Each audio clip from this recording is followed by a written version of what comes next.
नमस्कार, आप देख रहे हैं कुरुक्षेत्र और मैं हूं आपके साथ आलोक। ज्ञान व्यापी श्रृंगार गौरी मामले में आज का दिन बेहद खास था।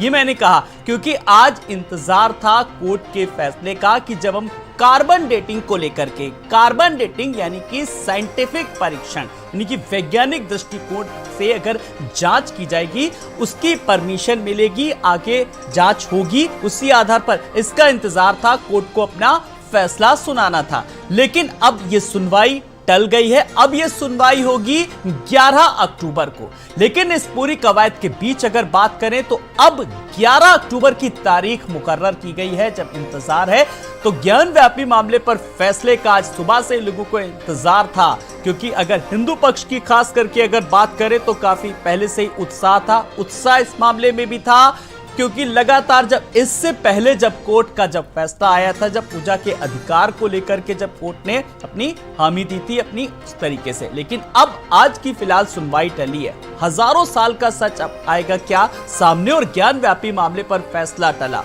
लेकिन एक बात और कि 11 अक्टूबर को ज्ञान व्यापी मामले पर फिलहाल अगली सुनवाई होगी। लेकिन आज की इस डिबेट में इस तरीके से हमने आज एक खास बड़ा पैनल बुलाया जिसमें कार्बन डेटिंग के बारे में समझेंगे, क्या कुछ है, किस तरीके से सच सामने आ सकता है और अगर विरोध है तो किस बात को लेकर के है। ऐसे तमाम सारे सवालों का जवाब लें, मेहमानों से तारुफ कराएं। लेकिन उससे पहले जो बयान आए जरा वो सुनवाना चाहेंगे अपने दर्शकों को।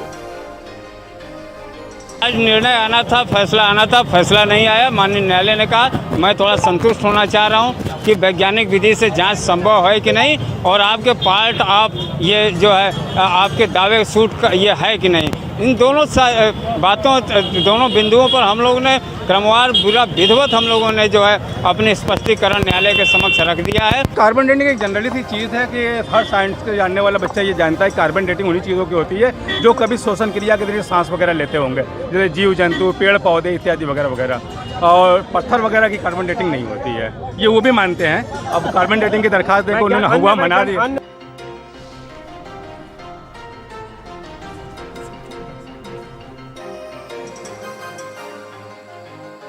साल का सच आएगा क्या सामने और ज्ञान व्यापी मामले पर फैसला डाला। अब इस फैसले की सुनवाई आपको बता दें कि जो फैसला आएगा 11 अक्टूबर की तारीख मुकर्रर की है। तमाम सारे सवाल हैं और आए हुए मेहमानों से जल्दी से अपने दर्शकों का तारुफ करा देते हैं। बता दें कि आज हमने खास बड़ा पैनल बुलाया है जिससे हम बहुत सारी चीजों को जानेंगे और समझेंगे। हमारे साथ नितिन चतुर्वेदी जी हैं, हिंदू महासभा के।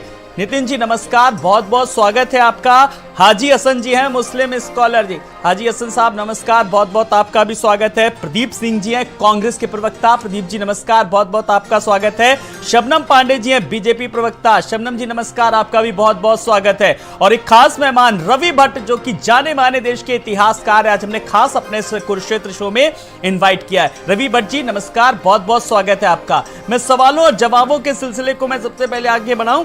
मैं आज सबसे पहला सवाल आज मैं सुनवाई को लेकर भी बात करूंगा, लेकिन मैं रवि भट्ट साहब के पास आ रहा हूं। रवि जी, आपको किस तरीके से देखता रहता था, आपको पढ़ता था, आपकी बहुत सारी किताबें भी पढ़ी, किस तरीके से इतिहास को लेकर के कार्बन डेटिंग सुबह से ही आज सुन रहा था कि कार्बन डेटिंग को लेकर के फैसला आएगा, आज जांच होगी कि नहीं, परीक्षण होगा। जरा सबसे पहले एक लेमैन के तौर पर मेरा यह आपसे सवाल है, कार्बन डेटिंग हमें तो बस जब हमें इतना पता है कि एक वैज्ञानिक जांच, एक वैज्ञानिक परीक्षण मोटे मोटे तौर पर, आप जरा इसको समझाइए हमारे दर्शकों को सबसे पहले। रवि जी देखिए, कार्बन डेटिंग का जहाँ तक प्रश्न है तो मेरे ख्याल से I am not the right person to ask for that. वो किसी साइंटिस्ट से आपको पूछना चाहिए कि कार्बन डेटिंग बेसिकली क्या है। जी जी। लेकिन जहाँ तक मेरा अपना एज अ लेमैन जब आप बात करते हैं कार्बन डेटिंग की, तो जहाँ तक मेरा ख्याल है कार्बन डेटिंग पत्थर पे उतनी एग्जैक्टली हो नहीं पाती है। कार्बन डेटिंग जो होती है वो हमेशा, क्योंकि पत्थर तो कितना पुराना है वो तो उस पर कार्बन उसके ऊपर है कि नहीं है, ये भी अपने ऊपर एक विवादास्पद कहना चाहिए, एक विषय है इसके लिए। पर कार्बन डेटिंग के अलावा भी बहुत सी ऐसी चीजें उस शिवलिंग के आसपास की जो तमाम चीजें हैं, हाँ। उनकी तो कार्बन डेटिंग हो ही सकती है। तो उनकी कार्बन डेटिंग हम संपूर्ण परिप्रेक्ष्य में देखेंगे और इसकी भी कार्बन डेटिंग करी जानी चाहिए, जो कि 100% करेक्ट नहीं होगी। लेकिन जब हम सारी चीजों परिप्रेक्ष्य में देखेंगे तो मेरे ख्याल से एक पिक्चर सामने उभर के आएगी। बिल्कुल, एक पिक्चर सामने उभर करके आएगी। नितिन चतुर्वेदी, जिस पल का बेसब्री से इंतजार था सुनवाई होगी और सुबह से देखा जा रहा था कि बनारस से जो खबरें आ रही थी कि फिलहाल किस तरीके से नारे लग रहे थे, जयकारे लग रहे थे, वहां पर बड़ा उत्साह था। लेकिन जब फैसला टल गया तो थोड़ी सी निराशा जरूर हुई। लेकिन 11 अक्टूबर की तारीख अब मुकर्रर की गई है। देखिए आलोक जी, हम लोग जो हैं कानून को मानने वाले लोग हैं और हम आपके चैनल पे पूर्व में भी इस विषय पे काफ़ी डिबेट कर चुके हैं और उन सारी डिबेटों पे मैंने बार बार ये बात कही है कि देखिए जो भी न्यायालय का निर्णय आएगा वो सर्वमान्य हो गया, हम भी उसको मानेंगे। और जहाँ तक रही कार्बन डेटिंग की मांग, अगर हमारी द्वारा कोई अगर कार्बन डेटिंग की मांग की जा रही है तो देखिए अभी रवि भट्ट साहब जो है इन्होंने बड़ी अच्छी बात कही कि वो पत्थर पे कार्बन डेटिंग, देखिए मैं कोई साइंटिस्ट तो हूँ नहीं जो मैं उस पर ऐसी कोई टिप्पणी करूँ, लेकिन जिस तरह से इन्होंने भी कहा कि भाई ये तो किसी साइंटिस्ट से पूछा जाना चाहिए प्रश्न है, लेकिन अगर उसके परिप्रेक्ष्य में जो बाकी चीज़ें उनकी अगर कार्बन डेटिंग होती है तो मुझे नहीं लगता कि इसमें मुस्लिम समुदाय को किसी तरह की कोई आपत्ति होनी चाहिए। क्योंकि देखिए जो भी चीज़ है हम ये चाहते हैं कि जो भी फैसला है वो दोनों समुदाय को सर्वमान्य हो, है ना, ताकि कोई भी जो सौहार्द बिगाड़ने का काम है, जो आपने देखा होगा कि कुछ ना कुछ ऐसा बवाल करके लोग उसमें जो एक अच्छा सा माहौल बन के चीज़ें, जैसे राम मंदिर का आपने देखा इतना अच्छा उसका फैसला आया और दोनों ही पक्षों ने बड़े आगे तौर पे उसको सम्मान किया उसका, और देखिए आज सौहार्द बना हुआ है। उसी तरह हम चाहते हैं कि इस बात का भी फैसला ऐसा हो जो दोनों पक्षों को मान्य हो और हम यही उम्मीद करते हैं कि न्यायालय ऐसा ही फैसला करेगा। जी, मुझे लगता है इस बात से तो हाजी हसन भी इत्तेफाक रखते होंगे।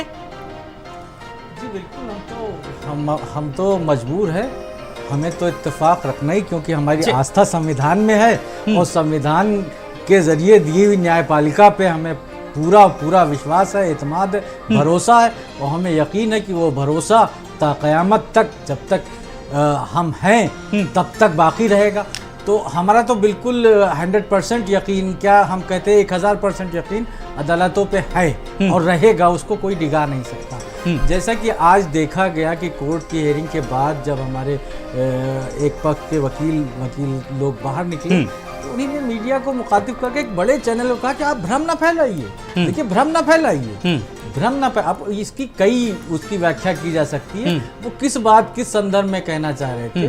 जबकि जज साहब ने कहा कि अभी तो कार्बन डेटिंग वो एक विवादित पहलू है, जहाँ जहाँ कहीं भी कार्बन डेटिंग हुई है उसके ऊपर सवाल खड़े हुए, लेकिन साइंटिफिक तरीका है, उसके लिए जो प्रतिक्रियाएं हैं, जो उसके डिपार्टमेंट है, जो नियम है उनके तहत होगा। लेकिन जहाँ कहीं भी उस पर सवाल खड़े हुए हैं कि पत्थर पे हो भी सकती है कि नहीं हो सकती, तो जज साहब ने यही कहा कि पहले हम इस बात की तस्दीक तो कर ले, फैसला तो बाद में देंगे कि ये हो भी सकता है कि नहीं। तो हम जज साहब अदालत के ऊपर पूरा एतमाद है और इंतजार करेंगे, अदालत अपना फैसला देगी। जी प्रदीप जी, मैं आपके पास आ रहा हूं। अभी हाजी साहब ने कहा कि वो एक वकील की ओर इशारा करते उन्होंने कहा कि भ्रम ना फैलाएं, तो ये आपसे जरा समझने की कोशिश करूंगा। आपने वो बयान सुना, वो किस भ्रम की बात कर रहे हैं कि हमारे दर्शकों को समझा पाएंगे? नहीं, हमने कोई वो बयान तो सुना नहीं, लेकिन आप ये मान के चलिए, देखिए देश का हर नागरिक जो भारत के संविधान पर विश्वास करता है तो वो न्यायपालिका पर विश्वास करता है। न्यायपालिका का जो भी फैसला होगा देश के अंतिम नागरिक को मान्य होगा और पूरी ईमानदारी से मान्य होगा। कांग्रेस पार्टी का एकदम स्पष्ट स्टैंड है, चाहे वो अयोध्या का मामला रहा हो, चाहे बनारस का मामला रहा हो। हमने साफ और स्पष्ट कहा है कि न्यायपालिका का जो भी फैसला होगा हमें मान्य होगा।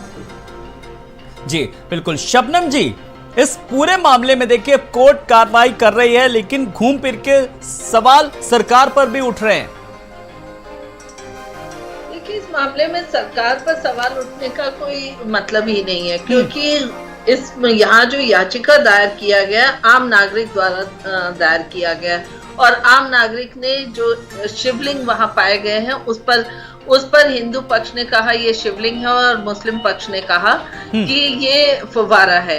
अब इसको लेकर लगातार बहस चलती रही है और कोर्ट में कार्बन डेटिंग को लेकर हिंदू पक्ष की 4 महिलाएं गई हैं, पर एक महिला ने कार्बन डेटिंग कराने से का विरोध किया और मुस्लिम पक्ष ने भी इसका विरोध किया है।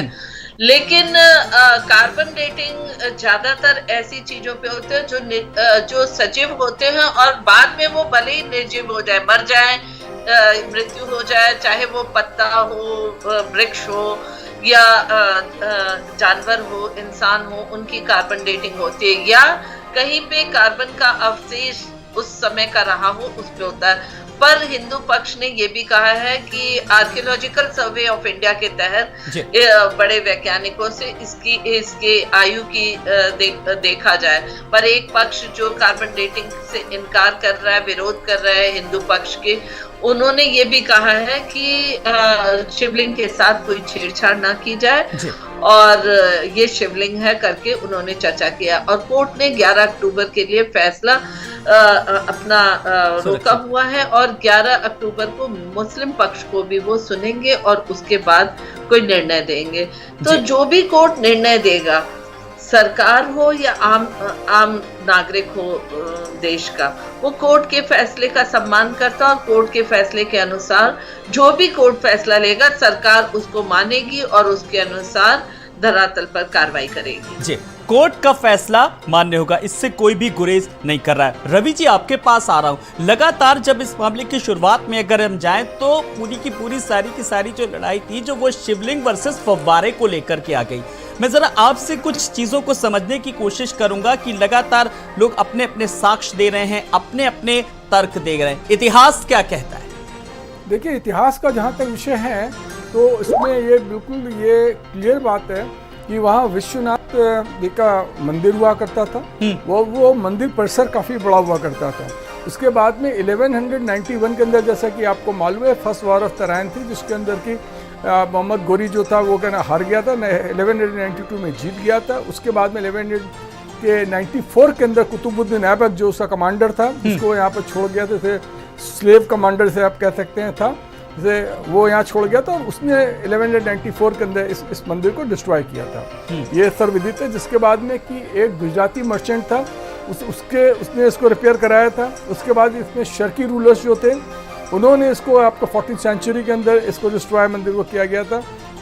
उसके बाद में आपको मालूम है कि अकबर के टाइम पे इसको रिपेयर कराया गया था। जयपुर के राजा ने भी इसको रिपेयर कराने की पेशकश करी गई थी, जिसको कि वहाँ के ब्राह्मण्स ने बनारस के नहीं माना था और भी तमाम राजाओं ने इसको ठीक कराने की कोशिश की। तो अंत में, जैसा कि आप सभी को विदित है, कोई नई बात मैं नहीं बता रहा हूँ, कि अहल्याबाई ने इंदौर की खोल करके उन्होंने इसको रिपेयर 1780 में इसको इन्होंने कराया।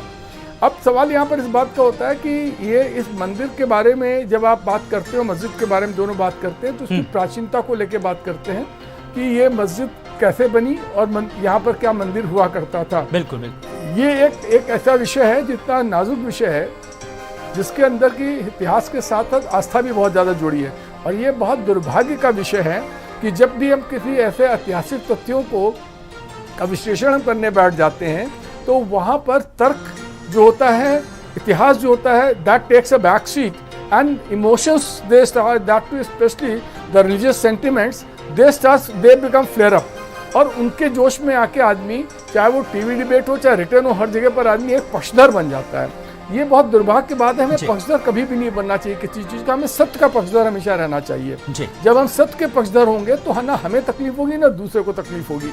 तो उस परिप्रेक्ष्य में अगर आप देखें तो मतलब मैं क्या मतलब कोई भी अगर देखेगा तो जानता है, हर एक को ये मालूम, ये नज़र मेरे ख्याल से आएगा, मेरे ख्याल से नज़र आएगा। अगर किसी को नज़र नहीं आता तो उसमें भी मेरे कोई दिक्कत नहीं है कि ये मंदिर यहाँ पे एग्जिस्ट करता था और बाद में जो है वो यहाँ पर मस्जिद बनाई गई है। तो इस बात की पूर्ण संभावना हो सकती है कि मतलब बहुत इस पे तो बहुत डिबेट हो चुकी है, मैं कोई नई बात नहीं बता रहा हूँ आप लोग। नहीं, आज मैंने आपने कहा ना, आपने एक बहुत अच्छी बात कही कि सच का पक्षधर होना चाहिए, इसीलिए मैंने आज एक खास पैनल बुलाया। आप इतिहासकार है, मैंने इसीलिए एक पक्षधर के तौर पर नहीं बुलाया कि पक्ष रखने के लिए, मैंने कुछ चीजों को समझने के लिए बताया। मैं आपके पास आऊंगा, मैं एक बार हाजी हसन जी के पास आ रहा हूँ। हाजी हसन जी, देखिए रवि भट्ट जी ने कितनी अच्छी बात कही कि उन्होंने सारा इतिहास भी बताया और उन्होंने कहा कि सच का पक्षधर होना चाहिए। मुझे लगता है इस बात से तो इनकार नहीं होना चाहिए, लेकिन कुछ लोग ऐसे हैं हर समाज में, चाहे वो वैसी जैसे लोग किस तरीके से लगातार कहीं ना कहीं अपने बयानों को लेकर के गुमराह कर रहे हैं और ऊपरी अदालत जा रहे हैं, इसीलिए ये मामला कहीं ना कहीं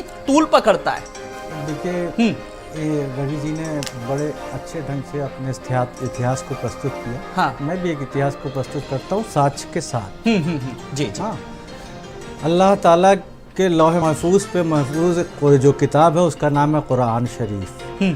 मुसहफ जिसको कहते हैं वो दुनिया में इस वक्त मौजूद है और लोग पढ़ सकते हैं। उसमें अल्लाह ताला ने आदम को अपना पहला खलीफा बना के जन्नत में रखा और अपने फरिश्तों से कहा कि इनको सजदा करो। उसमें से एक उसने इब्लीस ने सजदा करने से इनकार किया, कहा है परवरदिगार तूने इस मिट्टी के पुतले को बनाया है, ये दुनिया में जाके खुरेजी करेगा और वहाँ का वातावरण ख़राब करेगा और मैं इससे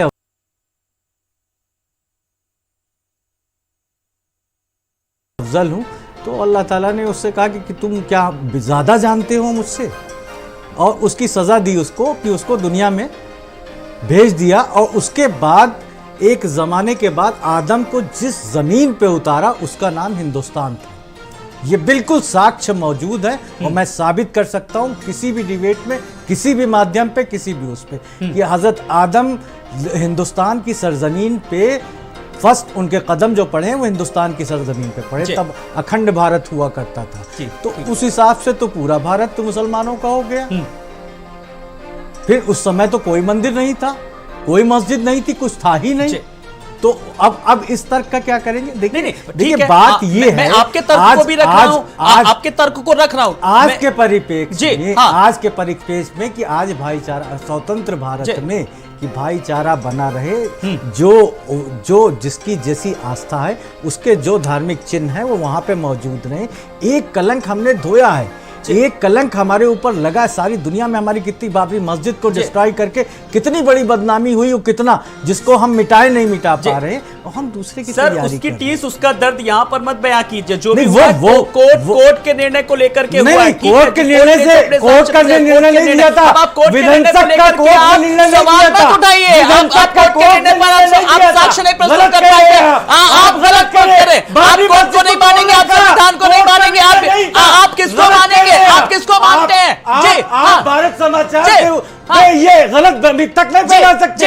आप आकर के यहाँ पर फोरम में आप गलत बात प्रस्तुत कर सकते, साक्ष्यों के आधार पर हुआ, साक्ष्य नहीं प्रस्तुत कर पाए थे आप लोग, सीधी सी बात है, मामला कोर्ट में था। विध्वंसक करने वालों को सजा दी है, सरकारें चली गई है, सजा दी गई है। पहले आप अपने ज्ञान को दुरुस्त कीजिए। आप अपने ज्ञान को, आप यहाँ पर ज्ञान मत बखारिए। आप कोर्ट क्या, आप संविधान को नहीं मानते, आप संविधान को नहीं मानते, आप कोर्ट को नहीं मानते, आप किसको मानते हैं? आप वीडियोग्राफी को नहीं मानते हैं। आप जब अरे भाई साथ को आज क्या जी, साथ को आज क्या, जब वीडियोग्राफी जब होती है तब आप लोग विरोध करते हैं, जब कमेटी का गठन होता है, जब ज्ञानवापी टीम जाती है आप उसका विरोध करते हैं, सबका आप लोग विरोध करते हैं। आप लोग कहिए ना, जब हमारा इतिहास है, आप भी अपने तर्क दीजिए कि जांच में सहयोग कीजिए। ये बात तो आपने कभी भी नहीं करी आज तक कि हम जांच में सहयोग कर रहे हैं। आपका दर्द है, ये आपका दर्द है, टीस है, मेरा दर्द नहीं है। ये आपकी टीस है जो आपने एक बार भी नहीं कहा, आपने पूरा इतिहास बता दिया, लेकिन आपने एक बार भी नहीं कहा हम जांच में पूरा सहयोग करेंगे। नितिन जी, जांच में आपको बताइए किस तरीके के सहयोग की जरूरत है। जी, मेरा क्यों दर्द होगा, मेरा क्यों दर्द होगा? भारत समाचार जी नहीं जी, मेरा क्यों दर्द होगा? जी नितिन जी, ये किसकी टीस है जो जांच में सहयोग के लिए एक बार भी नहीं कहा? आलोक जी, मैं तो हाजी जी से इतना ही कहना चाहूंगा कि देखिए, जो पूरा मुस्लिम वर्ग है, पूरा मुस्लिम समुदाय है, उसने उस फैसले का सम्मान किया था। और आज आप यहाँ बैठ के कह रहे हैं कि बाबरी मस्जिद के नाम पे कलंक लगाए। अब आप अगर ये बात कहते हैं तो आप मुकदमा क्यों लड़ रहे हैं जनता पार्टी का? आपको मुकदमा बंद कर देना चाहिए, क्योंकि आप कल आपके अगर पेपर में मुकदमा नहीं आएगा तो आप फिर कहेंगे कि हम पे कलंक लग गया। तो जब आप न्यायपालिका पे आवाज उठाए दे रहे हैं, न्यायपालिका को मानने को तैयार नहीं है, तो आप किस तरह के कहेंगे? आप इतनी बड़ी इल्जाम आप हमारी न्यायपालिका को संविधान के ऊपर लगा रहे हैं। ये न्यायपालिका जिसने सुप्रीम कोर्ट ने इतना बड़ा फैसला दिया, 50 साल जो मुकदमा लड़ा, आप उसमें कह रहे हैं कि वो फैसला गलत था। इसका क्या मतलब है? जो फैसला आपके पक्ष में ना आए वो गलत है, जो फैसला आपके पक्ष में ना आए वो गलत है। आप ज्ञानवापी में जो साक्ष्य क्या उनको नकार देंगे? आप बताइए मुझे, जो साक्ष्य क्या नकार देंगे? आप हमारे भोले बाबा के शिवलिंग को फव्वारा कहेंगे, हम मान ले। हमने न्यायपालिका का दरवाजा खटखटाया, आप जो साक्ष्य बताइए मुझे, कौन सी मस्जिद में नंदी जी विराजमान है? एक मस्जिद का नाम बताइए मुझे जहाँ पे नंदी जी विराजमान हो, जहाँ स्वास्थ्य, कौन सी मस्जिद में स्वास्थ्य के चिन्ह मिले हैं? बताइए मुझे। आपको तो नफरत है मुसलमान, आप बताइए मुझे, कौन सी आपकी मस्जिद में स्वास्थ्य के चिन्ह है? आप उसमें जांच कर देते हैं। आप हमारी न्यायपालिका में वो सवाल उठाते हैं, जो न्यायपालिका यहाँ करोड़ों लोग न्याय दे रही है, आप उससे सवाल उठा रहे हैं। पूरा मुस्लिम समुदाय ने उसका सम्मान किया और आप उससे सवाल उठा रहे हैं। अरे किसकी मानसिकता कैसी है? मुझे तो लगता है कि आपने कौन सी शुरुआत कर दी? मानवतावाद की मिसाल यहाँ पर हाजी साहब पेश कर दी। बड़ी बात तो ये, चलिए आपको बहुत कौन सी मिसाल चाहिए? अरे आपने कौन सी मानवतावादी की बात कर दी? कौन सी गंगा जमुनी तहजीब की बात कर दी? जो उदाहरण प्रस्तुत कर दिया आपने, तो तकलीफ कहिएगा एक बार कि हम जांच में सहयोग करेंगे। हर चीज का तो विरोध है। शुरुआत से ही जब पहले दिन जांच के लिए जब कमेटी पहुंची, कमेटी के लोग पहुंचे, पहले दिन से ही विरोध। आप लोग अदालत का भी सहारा ले लिया, ऊपरी अदालत का आप लोगों ने सहारा ले लिया। प्रदीप जी चलिए, जज नहीं है जी मैं जज नहीं, लेकिन मैं जब आप मानवता की बात कर रहे हैं, जब आप राष्ट्रवाद की बात करेंगे, तब मुझे इस तरीके के तर्क आपको देने पड़ेंगे, तब देने पड़ेंगे जी, तब आप देने पड़ेंगे। जब आप कहिए मैं आपसे कोई भी क्रॉस सवाल नहीं करूंगा, लेकिन आपको छोटी सी मेरी मानसिकता पर आप सवाल उठाइए, लेकिन अगर आप एक बार में ये वाली बात कहते कि जांच में सहयोग है, मेरा सवाल क्रॉस आपसे नहीं होता मेरा क्रॉस सवाल आपसे, आपने एक बार भी नहीं कहा, एक बार भी नहीं कहा। प्रदीप जी मैं आपके पास आ रहा हूं। आप तो इस तरीके से फैसले बहुत आते होंगे, लेकिन आप किस तरीके से निष्पक्ष हैं? तो मुझे लगता है कि जरूरत क्या है आपको इधर उधर बात करने की? आप कहिए कि हाँ जांच में पूरा सहयोग करेंगे। देखिए एक सिविल सूट है, जांच कोई ना तो इसमें कोई आरोपी है ना कोई पुलिस है। जांच होगी, न्यायपालिका जांच कराएगी और जांच में कोई सहयोग करेगा नहीं करेगा, दूध का दूध और पानी का पानी होगा, फैसला पूरा आएगा और जो भी निर्णय निकल कर आएगा निश्चित तौर पर अदालत एक फैसला सुनाएगी और देश का एक हर नागरिक जो भारत के संविधान पर विश्वास करता है उस फैसले को मानेगा। और उसके बाद लोगों को राजनीति करनी है, कोई एक पक्ष की राजनीति करेगा, कोई दूसरी पक्ष की राजनीति करेगा। निश्चित तौर पर चाहे वो अयोध्या का मामला रहा हो चाहे बनारस का मामला रहा हो, देश के हर नागरिक ने जो भारत के संविधान पर विश्वास करता है उसने फैसले को माना है, आगे भी फैसले को मानेगा। जी शबनम जी, अब सारी डिबेट में चर्चा हम लोग कर लेंगे, कोर्ट आप करेगा, क्रेडिट क्या सरकार लेगी सारा?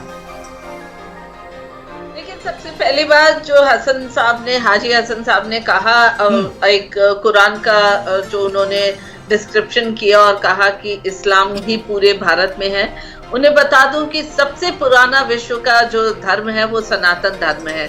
ये आप कहीं भी पढ़ लीजिए, कहीं से भी जानकारी ले लीजिए, ये आपको तथ्यों के साथ मिल जाएगा कि विश्व का सबसे पुराना धर्म सनातन धर्म है। तो अगर मैं तो चाहूंगा कि भाजपा की प्रवक्ता ही बता दे, उसकी ऑथेंटिक डेट यही बता दे।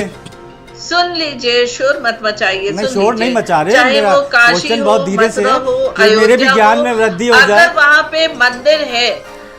पे मंदिर है मैम इसका सवाल के जवाब देती चलिए, ज्ञान में वृद्धि हो जाए। कोर्ट ने सुन लीजिए, सुप्रीम कोर्ट ने अगर आदेश दिया, उसका जजमेंट आया, उस जजमेंट पे अगर आप आपत्ति व्यक्त करते अल्लाह ताला ने भेजे हज़रत मोहम्मद मुस्तफा से पहले, अब आप भी बता दीजिए। आपको अधिकार नहीं है, क्योंकि भारत के हर नागरिक को अपने न्यायालय पे गर्व है और सम्मान करता है, और न्यायालय जो भी आदेश दे वो सर माथे पर अगर आप उस पर भी टिप्पणी करते हैं तो ये शर्मनाक बात है।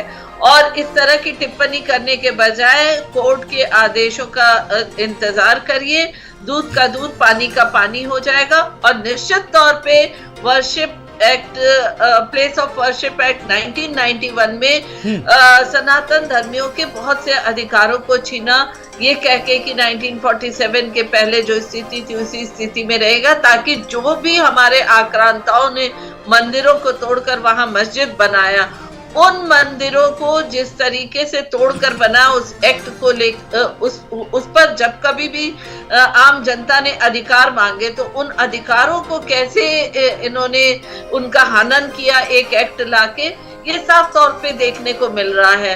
तो अब कोर्ट इसका फैसला, क्योंकि मुस्लिम पक्ष तो सुप्रीम कोर्ट तक गए थे, वो कह रहे थे ये सुनने लायक भी केस नहीं है, लेकिन सुप्रीम कोर्ट ने जिला कोर्ट को आदेश किया कि इसकी नियमित सुनवाई करें। मैम वो एक्ट लाया कौन था?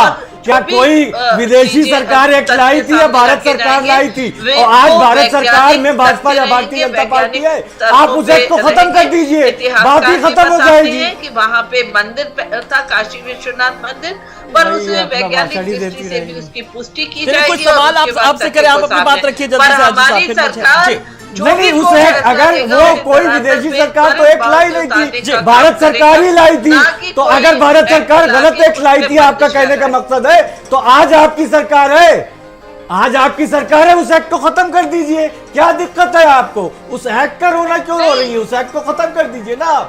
आज आपकी सरकार है, संशोधन हो सकता है, तो क्यों नहीं कर रही है? कानूनों को बदला या खत्म किया, ये आपकी जानकारी में होगा। हर किसी का, हर कानून का समय आएगा जब हमारी सरकार आई है। तो मैं आपसे हाथ जोड़ के निवेदन कर रहा हूँ कि आज ही कर दीजिए ना। ये टीवी पर सनसनी फैलाने से कुछ नहीं होता। आप ठोस निर्णय लीजिए। आप कहिए कि हम खत्म करने जा रहे हैं, अगले सेशन में खत्म करेंगे, और आपने तारीख नहीं बताई। जो तारीख आपने कोट की थी कि सबसे पुराना, वो नहीं बताई। हो सकता है मेरे भी मन में बदलाव की इच्छा आ जाए। कम से कम मैं चाहूंगा शबनम जी हमें भी उसको गाइड करें। चलिए, आप तो मुस्लिम स्कॉलर है, शबनम जी ने ये सोच करके बताया होगा। नहीं, मैं कह रहा हूँ, मैं आपका जता रहा हूँ, मैं तो बता रहा हूँ कि 1,24,000 पैगंबर आए लेकर के नहीं बैठा है, ठीक है?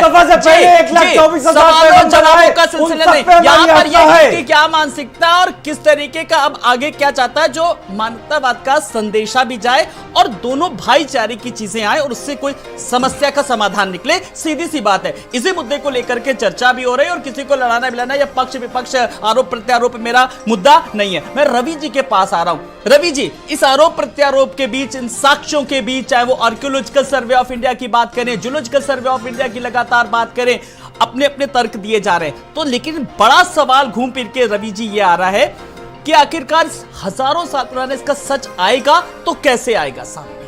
देखिए, इसमें एक कुछ प्रश्न ऐसे होते हैं जो कि शाश्वत होते हैं जी, और कुछ समस्याएं भी ऐसी होती हैं वो शाश्वत होती हैं। क्योंकि यहाँ पर जो सारी बात है, एक बहुत हम लोग हमेशा बात करते हैं समाज के we always talk of ill of the society में ये खराब है, सोसाइटी में वो खराब है। हम अक्सर बात करते रहते हैं ज़्यादातर लोग, पर सोसाइटी में जो अच्छी बातें उसको हम अगर याद करें, मैं कहूँगा इस मामले में, मैं कहूँगा कि जब अभी बाबरी मस्जिद को लेके उसके ऊपर निर्णय आया था, तो salute to the Indian population, Bharat के नागरिकों को मैं सैल्यूट करता हूँ 3 बार, कि जितनी समझदारी का परिचय दोनों समुदाय ने दिया था, वो अपने आप में बहुत बड़ी मिसाल है। और वो बात, ये चीज़ अपने आप में भविष्य के लिए भी एक आशा की किरण है कि हमारी जो डेमोक्रेसी है उसका, चलिए आप लाख बुराई कर लीजिए, आप महंगाई की बात कर लीजिए, हमेशा होती रहती है, अनएम्प्लॉयमेंट की बात कर लिए, हमेशा होती है और आगे भी होती रहेगी। लेकिन कुछ अच्छी बातें जब हम याद करते हैं तो हमारा आत्मविश्वास बढ़ता भी है। तो मैंने जैसे कहा कि उस पे आने के बाद में जिस समझदारी का, जिस मैच्योरिटी का भारत की आम जनता ने उसका सबूत दिया था, इस बात को लेकर मैं बहुत ज़्यादा आश्वस्त हूँ कि यहाँ पर अच्छे लोग ज़्यादा हैं। और यहाँ पर दोनों ही पक्षों में बात कर रहा हूँ, केवल भड़काने वाले लोग कि वो लिमिटेड हैं, लेकिन वो ज़्यादा दिख जाते हैं। क्योंकि जब भी कोई ऐसा भड़काऊ भाषण देता है, अखबार में आ जाएगा, मीडिया में आ जाएगा, हर तरफ आ जाएगा, उसकी देखी उसके जस्ट मुश्किल से हार्डली 5% भी नहीं होंगे, मेरे ख्याल 2-3% लोग ऐसे होंगे जो उसको चलाने लगेंगे, पर उनका नंबर बहुत हो जाता है। और जो अच्छे लोग हैं वो जनरली वो सामने नहीं आते हैं, पर चुपचाप रहते हैं।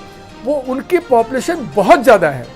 और जैसा मैंने बताया कि बाबरी मस्जिद केस में ये हुआ, आप कभी भी देख लीजिए, जब कभी बाहर से युद्ध होता है तो आप सारे पक्ष विपक्ष हर आदमी एक हो जाता है। आप चाहे पाकिस्तान के से जितनी बार भी लड़ाई हमारी हुई है या चाइना से हुई, जब भी हर आदमी एक हो जाता है जी। आज भी मेरे को इस बात का विश्वास है कि ज़्यादातर लोग जो हिंदुस्तान के हैं उनको कोई दिक्कत नहीं है, उनको 1% दोनों ही पक्षों में मैं बात कर रहा हूँ।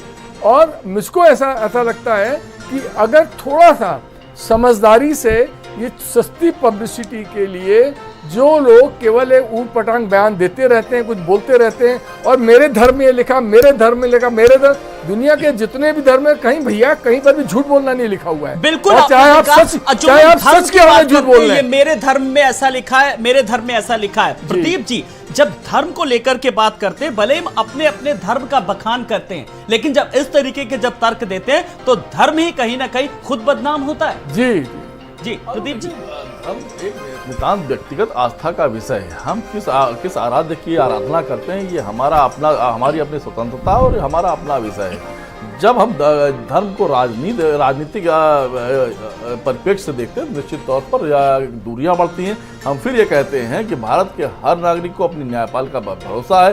निर्णय जो भी आएगा, जब भी आएगा, सभी जो भारत के संविधान पर विश्वास करते हैं वो मानेंगे। वो लोग जो राजनीति करते हैं वो अपने अपने पक्ष की तमाम बातें करेंगे, लेकिन निश्चित तौर पर भारत का नौजवान इस समय रोजगार की बात करना चाहता है, बढ़ती हुई महंगाई पर बात करना चाहता है, शिक्षा व्यवस्था पर, बिगड़ती शिक्षा व्यवस्था पर बात करना चाहता है, और निश्चित तौर पर जो भी अदालत का फैसला आएगा उससे मानने के साथ राष्ट्र के विकास की बात करना चाहता है। नितिन जी, जब धर्म पर जब राजनीति होती है, सियासत वहीं से शुरू हो जाती है।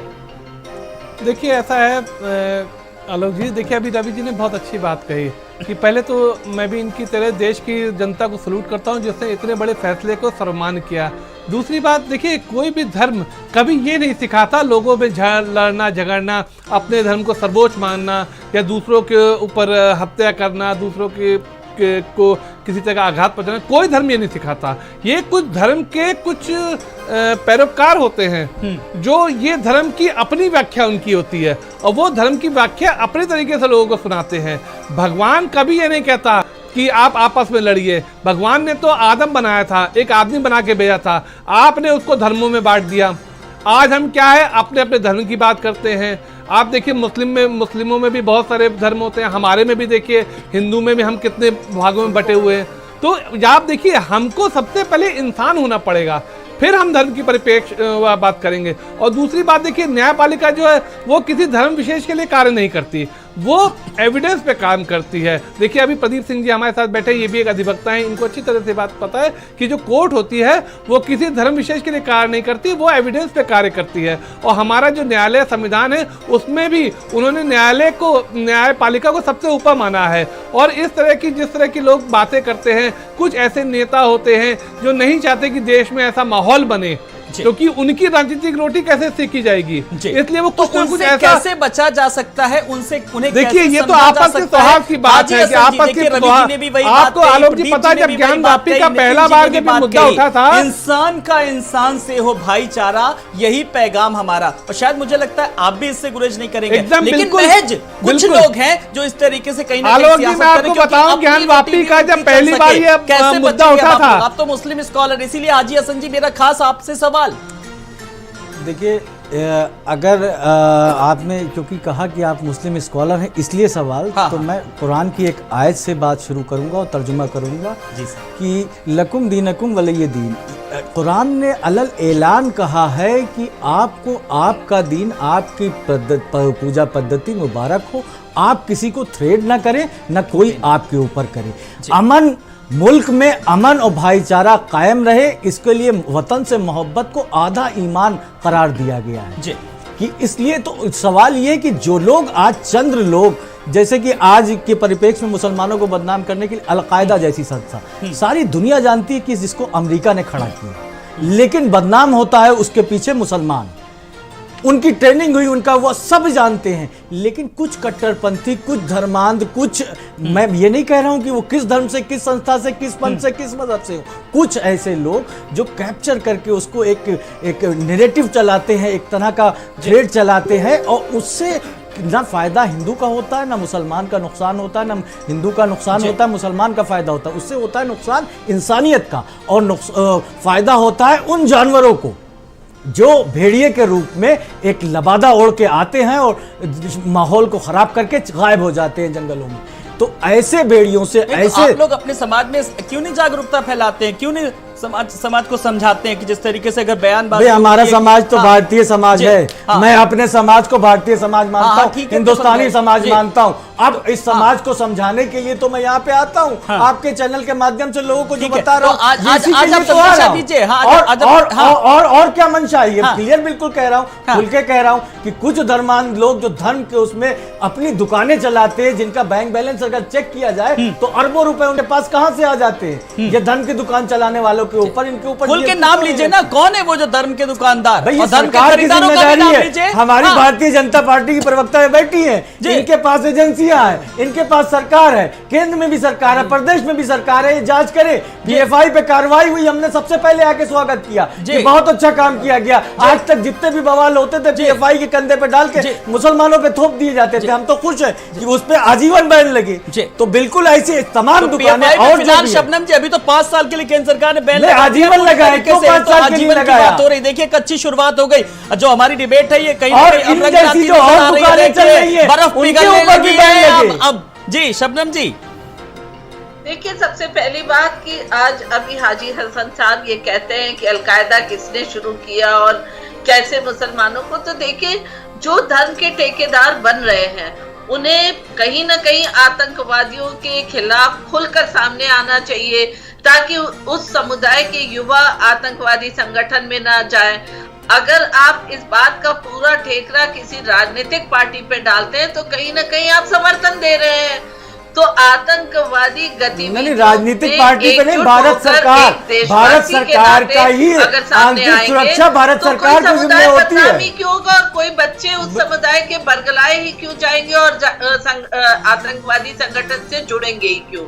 तो इस बात का की ठेकेदारी लेने की ज्यादा जरूरत है कि उस समुदाय के बच्चे आतंकवादी वो दिल्ली में जो डीएसपी साहब पकड़े गए थे AK-47 के साथ, उनका क्या हुआ, कहाँ गए, आज तक पता नहीं चला। देखिए इस तरह से ठेकेदारी आप दूसरों पर नहीं मर सकती। उन अपराधियों के, भ्रष्टाचारियों के, आतंकवादी के तो कहीं ना कहीं आप प्रश्रय दे रहे हैं।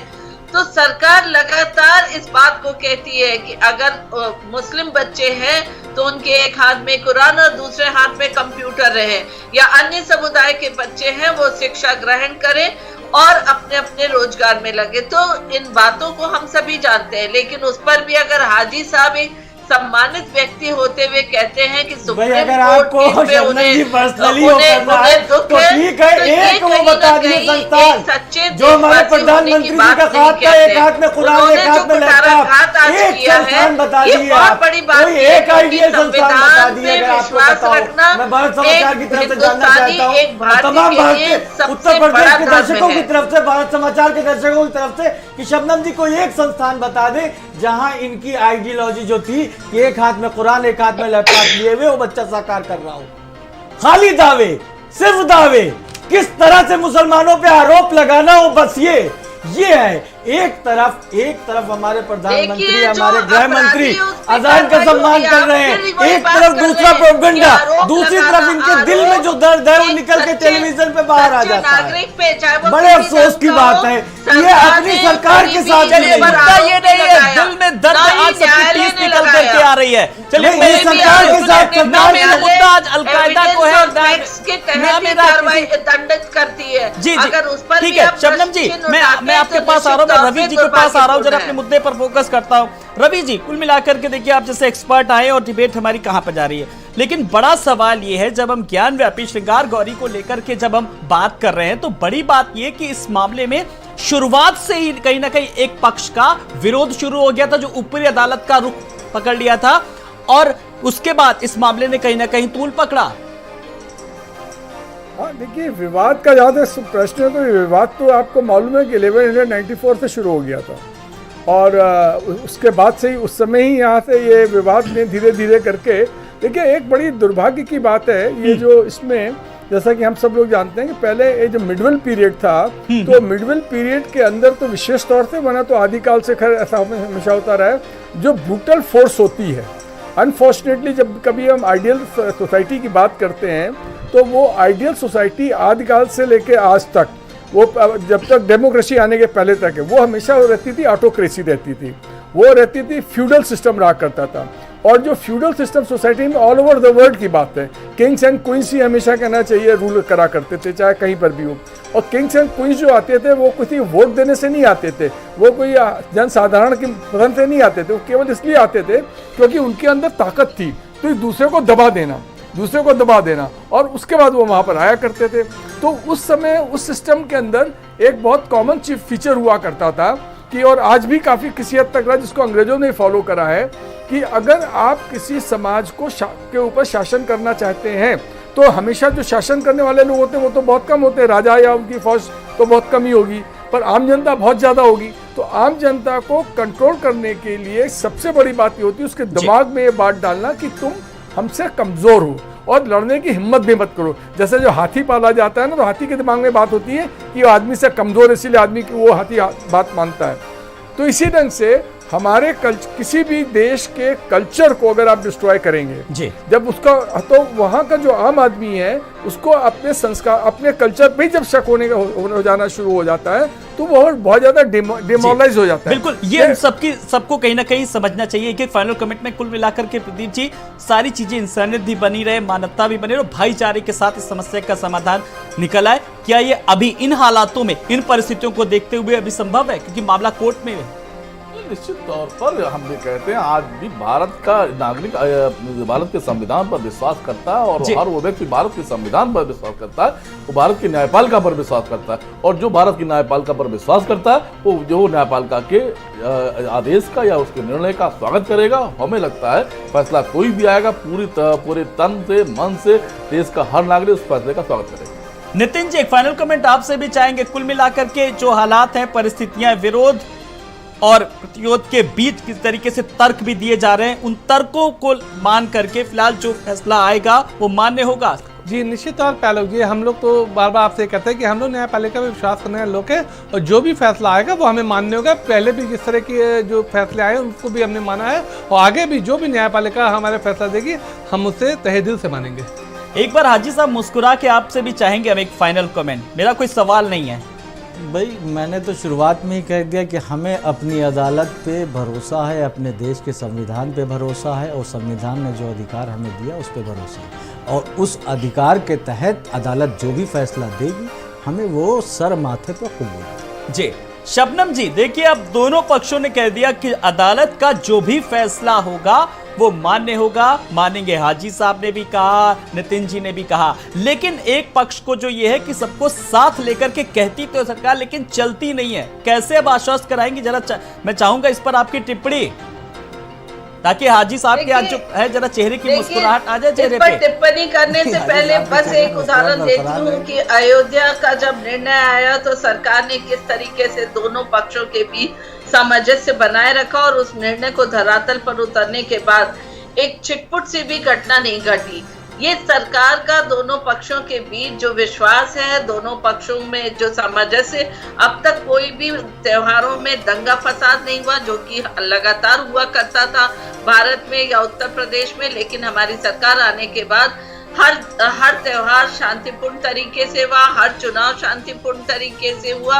तो ये दिखाता है कि सरकार कितनी मजबूती के साथ और उसके शिक्षा शक्ति के साथ दोनों समुदाय में सामंजस्य बनाने में रही। और न्यायालय सर्वोपरि है, इस बात को हर सभी लोग जानते हैं। यहाँ तक देखा जाए, इतिहासकार बार बार दावा कर रहे हैं कि वहां पे मंदिर था और उसकी पुष्टि करते, लेकिन उसके बावजूद जब न्यायालय में साइंटिफिक एविडेंस रखे जाएंगे और निर्णय होगा तो उसको हर किसी को मानने को बाध्य होना पड़ेगा। बिल्कुल, यानी कि कार्बन डेटिंग होगी, उसके बाद बहुत सारी चीजें, बहुत सारे तथ्य, बहुत सारी जानकारियां निकल करके आएंगे, उम्मीद की जा सकती है। आप सब मेहमानों का बहुत बहुत शुक्रिया। नितिन जी आपका भी, हाजी हसन जी आपका भी, प्रदीप जी आपका भी, शबनम पांडे जी आपका भी, और रवि भट्ट जी आपका भी बहुत बहुत शुक्रिया।